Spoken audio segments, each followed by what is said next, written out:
We will tell the story of the Islam of Khalid bin Al-Walid.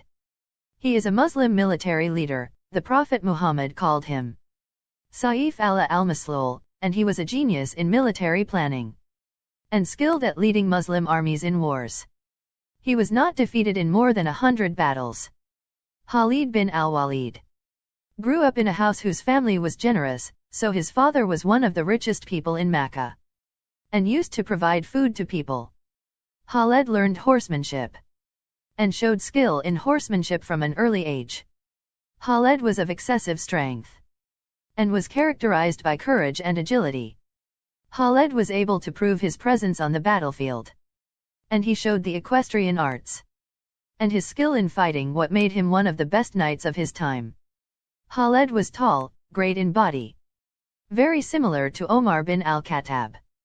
After the migration of the Prophet Muhammad from Mecca to Medina, many battles were fought between the Muslims and the Quraysh, and Khaled did not participate in the Battle of Badr, the first of the major battles between the two teams, and in which his brother Al-Walid fell into the hands of the Muslims.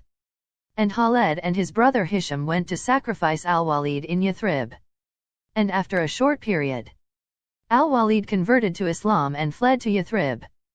And the Battle of Uhud was one of Khalid's first battles in the struggle between the two forces, and he was able to turn the defeat of Quraysh into a victory.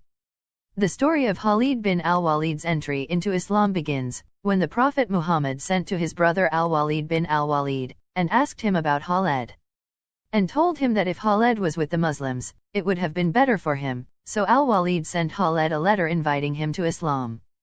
Khaled agreed. And while he was on his way to Yathrib and Uthman bin Talha with him, they met Omar bin Al-As, who was immigrating to declare his Islam.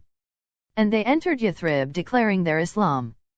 At that time, the Prophet Muhammad said that Mecca had thrown to us the best of its liver. Khaled was distinguished by courage, intelligence and good planning, and he participated in many battles during the era of the Prophet Muhammad, Abu Bakr and Omar bin Al-Khattab, until Omar bin Al-Khattab isolated him for fear that it would be a trial for the people. He went to Homs and lived there for 4 years, until he died there.